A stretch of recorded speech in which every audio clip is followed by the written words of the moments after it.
Welcome back to Second Tuesday Lunch and Learn. I'm Leslie Canary, Reader Conversations Librarian at the Rogers Public Library.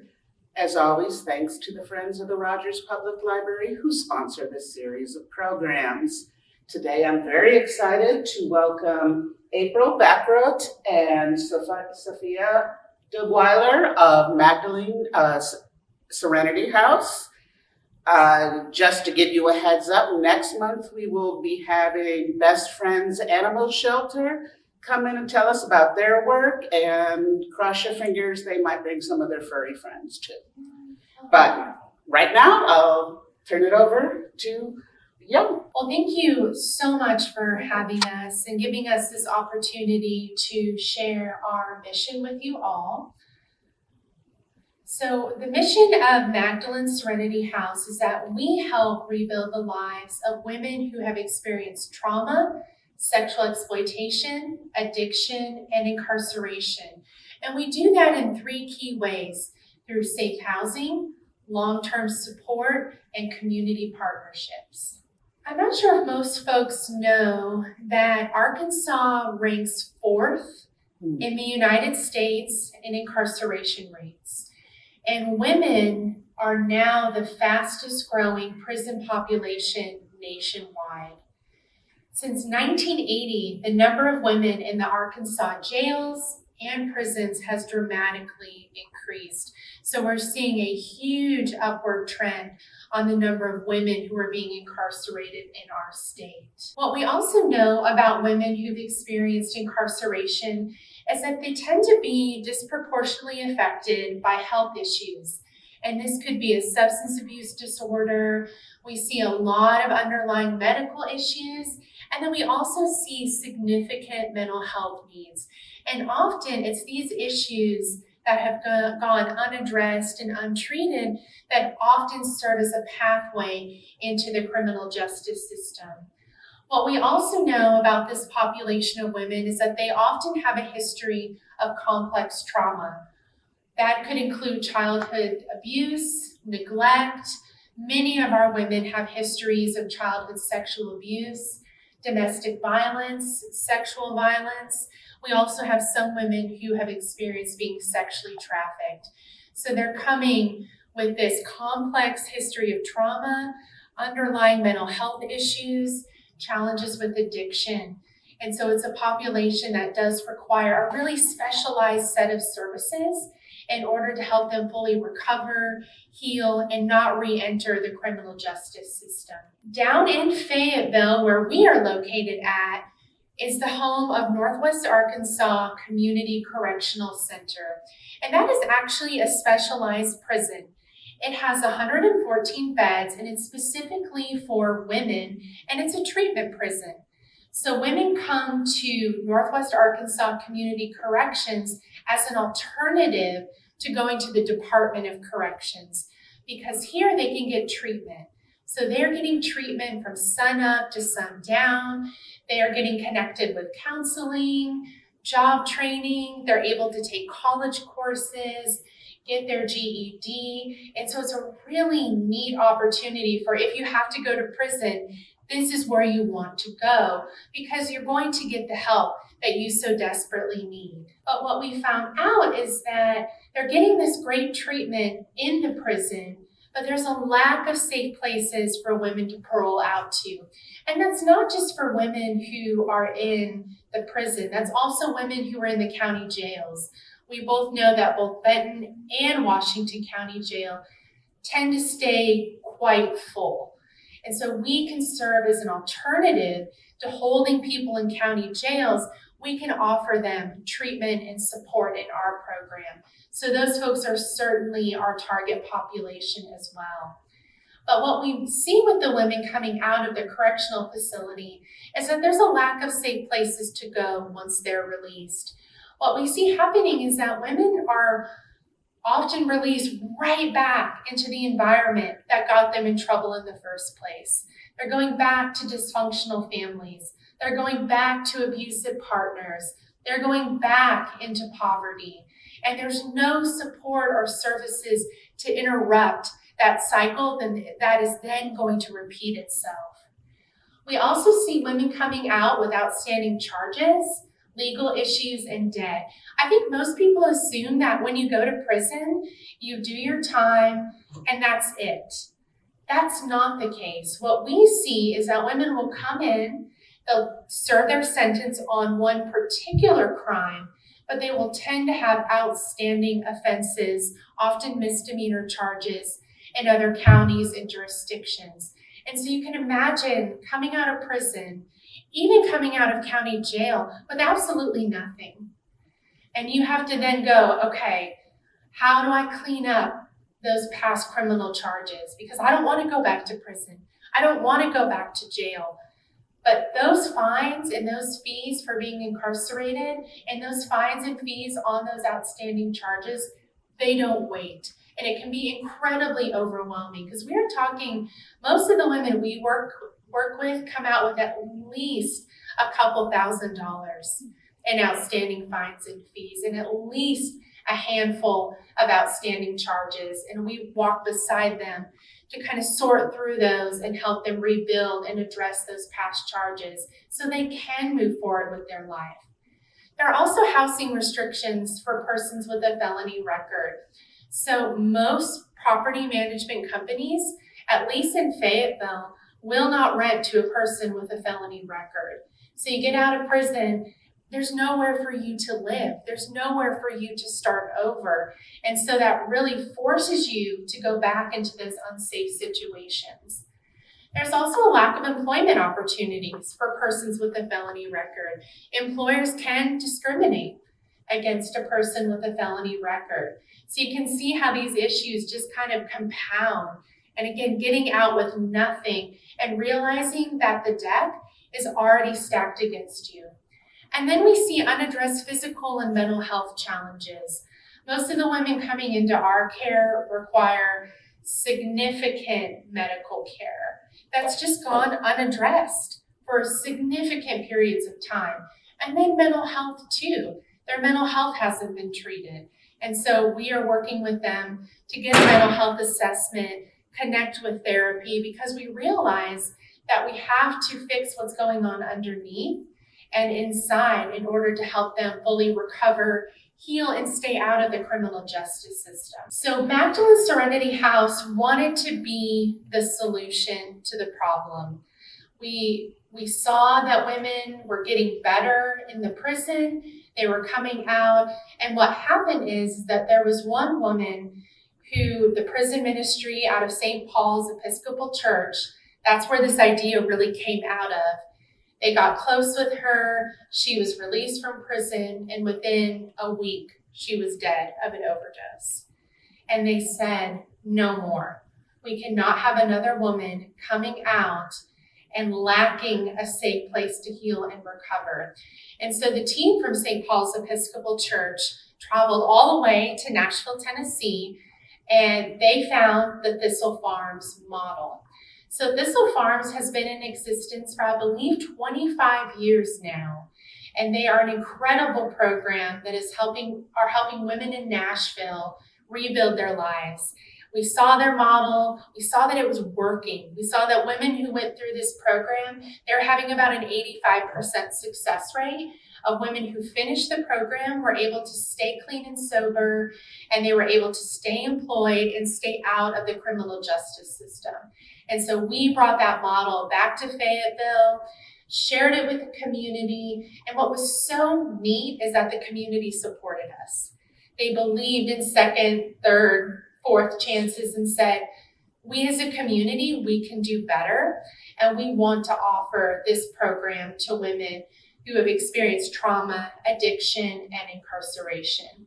So we founded Magdalene Serenity House, and we opened our doors on September 29th of 2017. So we found this beautiful property. It's down in the Wilson Park neighborhood, very close to the university. It was 4 apartments inside this property. And so we took the property back to a single house, and then we were able to customize it to fit 8 women. So it was a very trying yet incredible experience to see a group of folks with an idea really be able to bring it to life. So our intensive residential program is what our main focus is at Magdalene Serenity House. Like I said, it's based off of Thistle Farms in Nashville, Tennessee. It is an up to 2-year program, so women can stay there for up to 2 years. Again, that's that long-term support piece of our mission. There is no cost to be in our program. So our women do not pay rent, they do not pay utilities. We have a heavy emphasis on recovery, but then also saving money so that they can be independent and successfully reintegrate into the community. Right now, we're able to house a total of 8 women, and we are a licensed facility. So we have a specialized license through Arkansas Community Corrections, which allows us to house more than 1 woman on parole. And we are the only program in Washington County that can house more than 1 woman on parole. And we're one of 2, I believe, in the Northwest Arkansas region. So again, there's limited options. If you consider both of our county jails plus a 114-bed women's prison, and we have 8 beds. And I will tell you, the need is significant. Since the first of the year, we've had over 30 women call who were eligible for our program, and we're looking to change their life. And unfortunately, we don't have the bed space. So again, there's a great need for this type of programming, not only in our region, but across the state and across the country. We do have an admissions process, so if you're wondering, I know someone, or how do I apply? How do I share more about this program? We do have an application online. You can also call and we can do the application over the phone. We do our initial application, we do an interview, and then our program team reviews and makes an admission decision. So to be eligible for our program, you do have to have a history of trauma, addiction, incarceration, and that could be prison, or that could be, say you're coming in and out of the county jail a number of times. We want to interrupt that process. You also have to complete substance abuse treatment or a prison-based treatment program prior to coming into our program. And that's something that we'll help facilitate.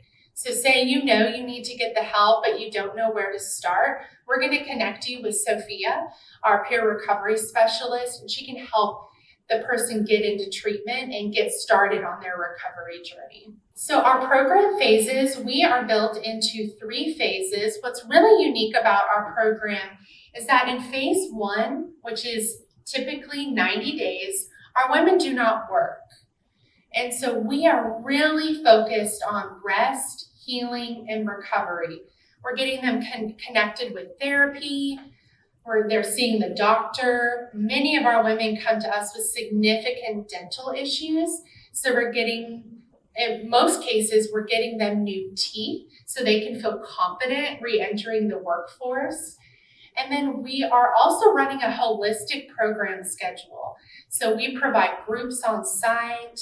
We take them to 12-step meetings. We provide transportation to all their court appointments, medical appointments, therapy, probation, and parole. They don't have to worry about how am I going to get everywhere I need to go, because you can imagine the shock of coming out of prison after typically over a year. You're coming into a new world.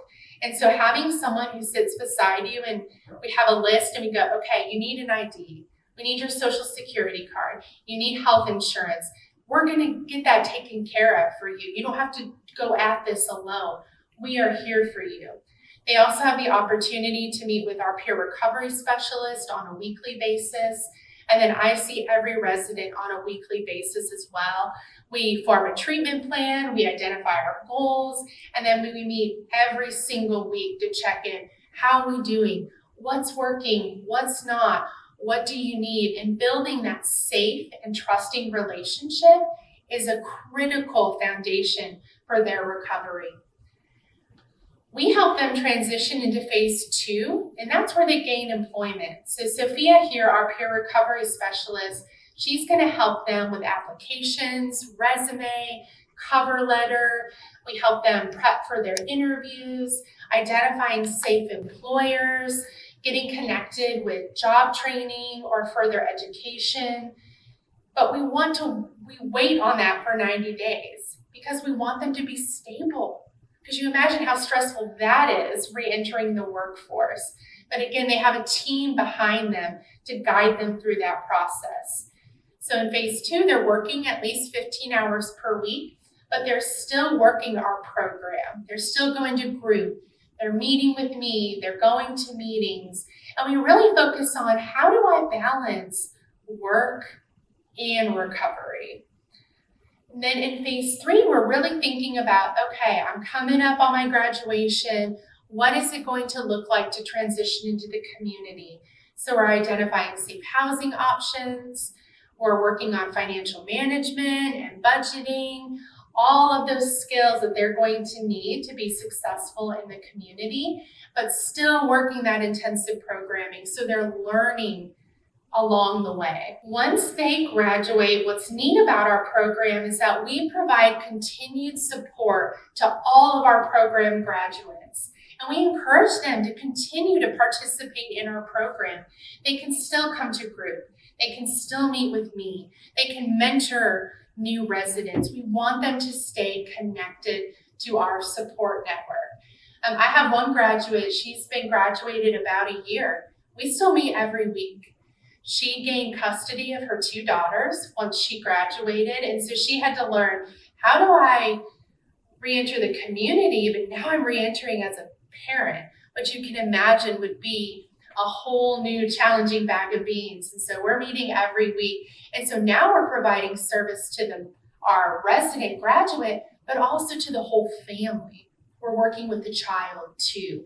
And so I love that we're able to continue that support once they graduate, if it's something that they want to pursue. We purchased a second property in December of 2020. The property that is actually kind of catty-corner to our current residential property came up for sale. Again, I was not planning to purchase a second property during a pandemic, but it was too good to pass up, and we were able to raise the full purchase price of the house before closing, thanks to the generosity of our community. And we decided to pilot a new program at this property. It's going to be an aftercare house. What we saw is that our women do really well in our program, but when we're trying to find options for safe housing, they're very limited. And so we thought, can we give them another year? They pay affordable rent. They still meet with me on a weekly basis. They gain a rental history. They continue to build their credit. And we put it into this concept of an aftercare program so they can apply those real-world skills in a safe and supportive home environment. So we added that on, and it's still coming soon because this house is undergoing renovations. Currently, it can house 2 women. We want to be able to house 4. Again, they'll pay affordable rent, and they can live there for up to 1 year. And so we're really looking forward to being able to provide this program to help our women successfully transition into the community. So I wanted to show just some pictures of our property. You can see this is a home. This is not a treatment center.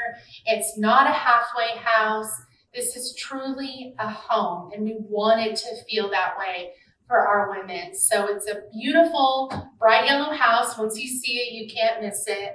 We have a covered front porch where the women like to spend time. If the weather would ever get consistent in Arkansas, you'll see us there. You can see we have our living room. We meet every morning at 9 a.m. for morning meditation. This is an opportunity to come together, check in. Does anybody have any needs? Is anyone having a hard time? And to just start our day in a really grounded way. We have a custom kitchen that can accommodate 8 women. So you can see 2 fridges, 2 stoves, 2 dishwashers, and plenty of cabinet space. And our dining room, which if you were to go in there today, it is actually a quilting studio. And so we have a volunteer who comes in every week and teaches our women how to quilt, and they're all making custom quilts. It's such a fun group to watch and see their personalities really shine in the different fabrics and colors that they pick. We have 2 women to a bedroom. And then when our women come, we give them this really nice welcome basket. Because again, our women come with nothing but the clothes on their backs. So when they first come, we're buying their food until they qualify for benefits. Their clothing, their shoes, hygiene, undergarments, anything that they need to feel safe and secure in our program, we take care of that. Because we don't want them to worry about where that's going to come from. This is our program space where we host our daily groups. We have a yoga group. We had one resident who was very skilled in yoga. You can see I couldn't do that if my life depended on it. So we take a really holistic approach to our program, and we utilize evidence-based practices for working with women who've experienced trauma, addiction, and incarceration. Well, I'm going to turn it over to Sophia. Sophia is our peer recovery specialist, and she is also our first program graduate. And really no one can say it better than Sophia as someone who has been through our program, who has been through incarceration. So I'm really looking forward to her sharing her experience. Thank you, April. Hello, my name is Sophia Dugweiler. I grew up over here in Siloam Springs. My whole life I've been trying to make it to Fayetteville. I didn't imagine it would come out this way, but I'm so glad that it did. So, April touched on the fact that a lot of people undergo a lot of childhood trauma and issues of that nature. For a long time, I didn't think that I had any of that. I came from a loving family. They worked really hard, and they would come home, make dinner, drink beer, and play in the garden, living the dream. When I grew up a little bit and I started drinking, I couldn't figure out how to do it like that. My parents always got up and went to work. They were always, I was always provided for. But when I started drinking, I couldn't go to bed at a decent hour. I couldn't fulfill my obligations. I was 13, and so I had a hard time in school. I just met a ton of challenges, and I think by entering into that lifestyle at such an early age, I never even had the opportunity to learn how to fulfill those basic adulting things. Like, that's just what they were to me. Like, things like being responsible and being a good friend and following through, those were adulting things that I just had no idea how to do. I started drinking and using drugs from a very early age. My son is 14 now. I was 13 when I first started using. Like, now I'm able to recognize I was a baby. I was just a baby. I did complete high school. Directly out of high school, I got pregnant with my son. So I entered into the community college, and through a grant and a student loan, I was able to move out and get my own place. I was very deep in my addiction though at the time, and so it was just like a free-for-all for me. I was able to party when I wanted to.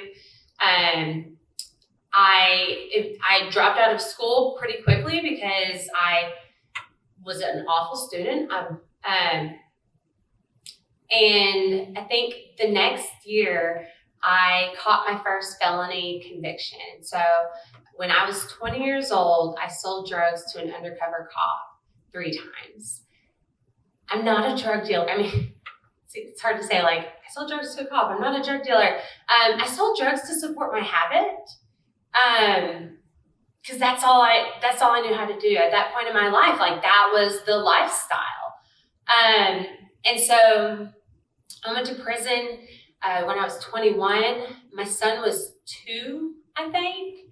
I served 11 months on I had received 10 years with 10 suspended. And so on a 10-year sentence, I served 11 months. And they kind of held those other 10 years over my head to make sure that I would abide by my parole requirements. But what I found, upon my release is I still had no idea how to be a responsible adult. And so I had all these big plans. I was going to get a job. I was going to go home, make dinner, be a good mother, go to bed, get up and do the same thing. But as soon as I encountered something hard, like anger or loneliness or excitement or uncomfortability, like I had no idea how to deal with those things. And so I would revert back to what had made me feel okay in the past. Because I had those 10 years held over my head, I was on parole. When I would relapse, I would quit reporting to my parole officer, and then they would arrest me for absconding, which means that I didn't report.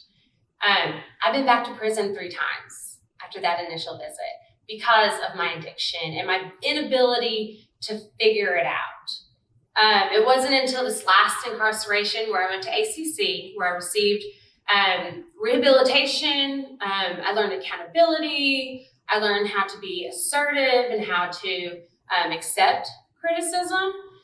I made a lot of changes, like internally.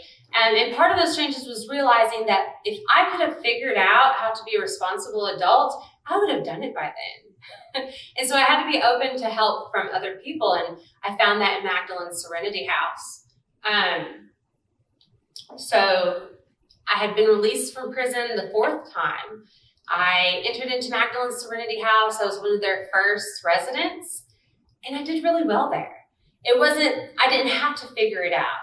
They laid out a plan. They were like, these are the things that we see women need once they're released from prison. Which one of these apply to you? And then they would help me follow through. Like that was something I always had a hard time with, was the follow through. I was released from prison with outstanding charges. I had a failure to appear on my record because I was incarcerated. I couldn't go to court because I was incarcerated, and yet that was still a charge brought against me. Facing those charges as a person who has been, as a person who has had really negative experiences with the criminal justice system, it was so difficult to step up and be like, hey, here I am. I'd like to take care of this. I'm doing all these new things. Like, please show me some grace. Even though I was incarcerated when I got the charges, it was still hard. It was really intimidating. Authority figures are so intimidating. But Magdalene House was right there with me. They were able to advocate for me. They helped me find my voice and figuring out how I can speak up for myself in a respectful and productive way. And they taught me how to face the consequences of my actions. In the past, I would just run. I would relapse. And so I just wouldn't report to my parole officer, knowing that I would eventually go back to prison. It was too hard, and I couldn't deal with that. And Magdalene House taught me how to move through those things. As far as entering back into the workforce, that was a really scary prospect for me. In the past, I had felt really limited on the kind of work that I could do. I had fed into this stigma against felons and addicts, like I'm never going to get a good job where I've got a purpose and I can make good money. It turns out if I'm willing to put in the work and I'll show up for my own recovery, like those things are possible. I got my dream job as an art teacher. Because a staff member at Magdalene House encouraged me to apply for it. She helped me develop a really beautiful resume. She taught me how to talk about my charges in a way that showed how they could be assets to me today. I was really good at that job. I continued to do well in the Magdalene program. I figured out what my recovery looked like for me. I got really plugged into the recovery community. People tell you that you need to change your people, places, and things without really being specific about replacing those with new people and places and things and hobbies. And so I had to learn how to do all those things. And I'm so grateful for the long-term program that Magdalene is providing, because it took time. It took a lot of time to figure out like what that would look like for me. And at each phase of my reintegration, I was faced with new challenges. And Magdalene House was there for me through that. I made a lot of mistakes. You know, they gave me the room to make good choices, but they also allowed me to make some bad choices and taught me how to, move through those things. It showed me unconditional support and love through even the mistakes that I had made. I had never been able to own up to those things in the past. When I graduated Magdalene House, my son moved back in with me in this beautiful apartment over in Fayetteville. It took a lot of work to identify that apartment, which was safe and affordable. And when April talked about community partnerships, that's what got me into that position, was somebody who had that asset, believed in the work that we were doing, and gave me that fourth or fifth chance that I needed. It turns out art teachers, we don't make enough money. And so I got to a point when I moved out on my own and I had my child and I was thriving, I was doing really well. I realized I couldn't live off that salary. I practiced living within my means. I tried budgeting. I tried cutting out costs, and I just did not make enough money. And so I prepared myself to take any position, anything that paid the bills, anything that I could, that would make me self-sufficient. And so I started looking around for jobs, and it was hard. I applied for so many jobs. I had one interview, and it was a phone interview, and it was awful. It came back to having to face that like authority figure. Like, it was just really challenging. April called me one day. She's like, "Where are you at?" I was like, "Oh, I'm at my 12-step meeting." She's like, "Sit tight, I'll be right there." A former staff member of Magdalene House had moved on to something else, and they had a position available, and she tailored that position for me. And so I work in the capacity of a peer today, because I've been there, because I've faced those same challenges with addiction and incarceration, the same thinking patterns and behaviors, the same barriers. But then I could have made my way through that. And there's a lot of value in one addict working with another. That peer support, we're able to establish this trusting relationship. We speak the same language. When I work with my peers, it's like, I know what that feels like. Like, it makes sense that you're angry at this thing. I remember when I was angry at that thing, and here's what I did to work through it. Do you think that could work for you? And if not, like, let's explore what might work. Because, recovery is a very personalized path, but it's still a path. We all have different experiences on it, but if that path is lined out for you and you've got somebody there to help you navigate it, that was what worked for me. Nothing else had worked for me in the past. And so, today, most of the ladies, I'm the one that picks them up from the prison or from the rehab or from the place. And we just the most of the time, we immediately had this bond. So I'm like, I was in rehab here, 10 years ago. Like, I thrived in rehab. Like, it was so great. And then I get out and it was really hard. And I didn't know what to do, and I didn't have any support. But hey, you don't have to go through that today. We assess their needs. We've got this checklist. We're like, hey, these are all the things that we think you might need to do. Like, let's go through them and let's start working on these things. And so during peer support, I basically just support them in whatever the next thing is for them. If you need to make that phone call, I can sit with you. If you get tripped up on your words, like, I can step in and advocate for you. If you need to fill out this paperwork, like, paperwork is difficult. We can do that together. If you need your driver's license, like, it's not just going up there and getting your driver's license when you've just been released from prison. It's obtaining all of those documents that you need to get that. And then you get there and there's a barrier. So we've got to run back to the house, and we take the other paperwork up to the DMV, and it's not right. Like, we've got to make these phone calls, and all these things need to happen. Last week, I took a resident to get her driver's license for the first time ever. And there were a lot of barriers that we navigated together. In the past, those types of barriers would have shut me down. I moved through life just like not learning how to overcome them, and so I would just walk away from it. But the ladies don't have to do that, so long as they're at Magdalene House. We're there to support them unconditionally. I'm so glad that I had gone to this program prison, because that was really the first time where I felt like someone had invested in me. The counselors there, the program, April said that it was a sun up to sundown program. I mean, you move through your day in a systematic way. It is a therapeutic community. And so it was a lot, but I learned a lot. And I learned how to accept help. I learned how to invest in myself. And those are skills that, have followed me through to today. And so today my son is 14.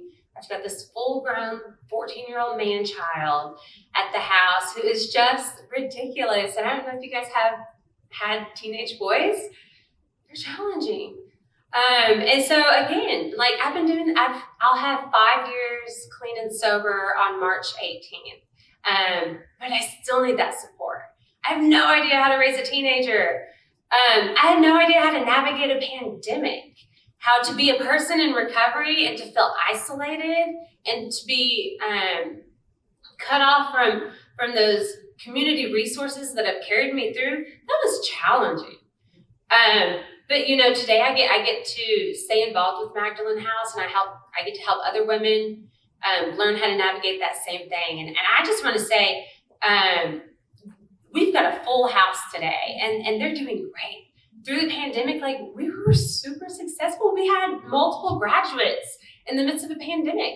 They were able to find housing, and they were able to maintain their employment and get their children back and be successful. I feel like there should be some closing thing. I'm really passionate about the work that we're doing, and I'm so glad that y'all invited us here to talk, because I love to tell my story, because I think there's a lot of value in that. There's a lot of hopelessness in addiction, and recidivism, going back to prison over and over. Like, we have no idea how to disrupt that cycle, but Magdalene House is doing that. We're doing it every day, and so if people don't know, then they don't know. Then they don't see a way out, and we're so happy to be able to present them with a way out. So thanks for listening. Well, I'm gonna wrap us up, and then we'll definitely open it up for more questions. We get a lot of questions on how are you funded? You do all of these things. Where does the money come from? And we are really grateful to have a significant amount of community support and individual donors. But we do write a significant amount of grants to support our program. We work with foundations, and then we also partner with a few local churches, St. Paul's Episcopal Church in Fayetteville and Central United Methodist Church in Fayetteville as well. So it really does take a community to heal, and we're grateful that this community has given us the opportunity to be able to continue this program. And how to get involved. So if this is something that you are interested in getting more involved with, one way is to volunteer. One of our biggest volunteer needs is transportation. So we have volunteers who drive our women to work and pick them up, who drive them to appointments, and it's such a fun opportunity to get to know our women and also provide support. You get to ask them, how was your day at work? Or how was the appointment? Or maybe they're nervous about the appointment they're going to, and you can provide that support and give them another safe person in the community who they can relate to. Following us on social media, this is actually a huge help. This is how we spread the word about our program. So we're on Instagram, Twitter, and Facebook. So if you use one or three of those platforms, give us a like and a follow and stay in touch with the work that we're doing. And then subscribe to our monthly newsletter. We put out a monthly newsletter. It typically is going to tell a story of one of our residents, kind of keep you up to date on all the cool things happening at Magdalene Serenity House. So I encourage you to check that out. So again, a huge thank you for giving us the opportunity to present to you today and to share our mission. And thank you for taking the time to be here and learn more about what we're doing to break that cycle of trauma, addiction, and incarceration in not just Northwest Arkansas, but also the state as a whole. We really want to be a part of the solution to a prison and jail system that is exponentially expanding. We want to show our community and our state that we can do something different and it can work. So thank you so much. And if you want to get in touch with us, we are a small but mighty team. This is 3 of our 5 staff members. Our contact information is listed here, and we hope to hear from you. And now we'll open it up to any questions you have about our program. Yes. I realize you've only been around for 4 years, but how many graduates have you had, and what's your recidivism rate? Yeah, so we have had 7 graduates, and then we have 3 women slated to graduate this year. We actually just started a full-scale evaluation of our program. We partnered with the University of Arkansas for the medical sciences, and we're actually just now in the process of collecting those data points. So I don't have the number right here yet, but we are doing a full evaluation of our program and doing follow-ups with our graduates. But in terms of our graduates, we have not had any return to prison. Oh, wow. I do know that most have stayed employed and most have stayed clean and sober. I believe we've only had 1 that has unfortunately gone back into the county jail out of the 7. But there definitely were some underlying circumstances with this case. It was really unfortunate. This resident got a diagnosis of multiple sclerosis when she was in our program, and it was devastating. Had a really difficult time managing the pain associated with that disease. She had very advanced MS, and she didn't know because she had covered it up with years of drug use, and she had a really difficult time reintegrating into the community, and it's been really hard to see her struggle. But one thing I will say that I really like about our program is that not all women are going to make it through our program. Not all folks are going to be maybe the definition of what we would consider a success. But I will say, of all the women who have not made it through, even the women who've gone back out into the life of addiction, they always call us back. And I know that we are a safe place for them. And I know that when they're ready, they're going to call us and we're going to get them the help they need. We just did that, 2 weeks ago? We had a former resident who'd gone back out and things got really bad and really dangerous. She was being essentially groomed to be sexually trafficked. And she called us and we said, let's get you into treatment. And Sophia got her into treatment and got her into transitional living, and she's able to start over and to try again. They don't always get it on the first try, but I'm so grateful that we exist to show them a different way of life, to plant that seed, to get them started, and that we will always be that safe place that they can call and receive care without judgment. So hopefully I'll have numbers soon. I'm a former university professor and researcher, so numbers are really important to me too, and we really look forward to having that data as we continue to have women go through our program. Along the numbers, and you mentioned about the increase in women going to prison. is that just because we've got this tremendous increase of population in this state? Are you talking about just this state, just Northwest Arkansas? Because look at what's happened. I think we're seeing it. I think that statistic was for our state, but I do believe we're seeing a national trend. Why? In women being incarcerated. What we're seeing, a lot of it is the laws around drugs. Drugs? Yeah. So mandatory minimums for drug crimes.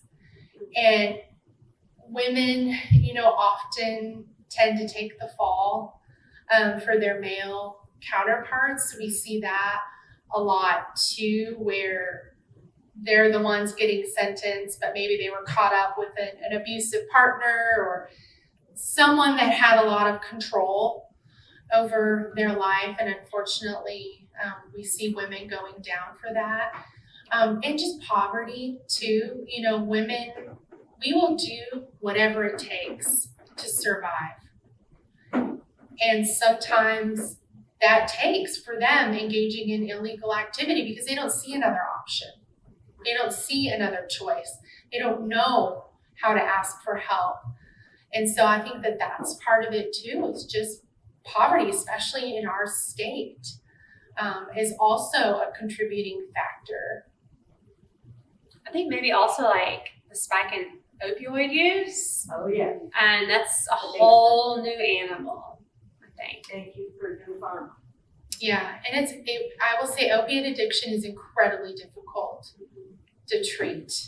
And one thing that I appreciate about our program is that we do allow medically assisted treatment because we realize for folks in recovery from opioid addiction that tends to be very successful in being able to fully recover from the opioid addiction. So we are able to allow that form of treatment in our program. Of course, it's overseen by a doctor and another mental health professional, and it's overseen also by our staff as well. Well, maybe now that that's come to a head with that huge flooding the market with Oxycontin and Oxycodone, and I'm familiar with that because my late hubby, not addiction, but he was in a lot of pain from several back injuries. So you go through this where they give them this and the next one gives them that. And pretty soon, Arkansas state comes in and says, oh no, you can't take this much. You only get this much. And then you go every month. And I did this taking it in, you get the P test and all that, and they would keep cutting him back. Well, okay, we can understand that, but they didn't understand the fact that he wasn't an addict in the sense of what you're talking about. Mm-hmm. He was using this stuff because he was in severe pain. I listened to him crying all night long because of the pain in his back. But what were they giving him? 10 milligrams of oxycodone every 4 hours. It was like M&Ms to him. Mm-hmm. So I see what you're talking about. They really tried hard to cut that out. And a lot of people, not just him, I was just a witness to his suffering because they did try to cut it out so people in that category that you're talking about could get their hands on it. Mm-hmm. Maybe now that it's, I guess, I don't know if they've completely shut down Purdue Pharma or not. I know they sued them for buku kinds of money. And the family was getting off keeping all that money. Mm-hmm. And that's not right. They've just devastated so many lives. And our little situation was just, he was injured in the war, and as he got older, those injuries got worse and worse. And was he addicted to it? Yeah, because he needed that for pain meds, but he wasn't going out on the street corner and buying it. Sure. It was.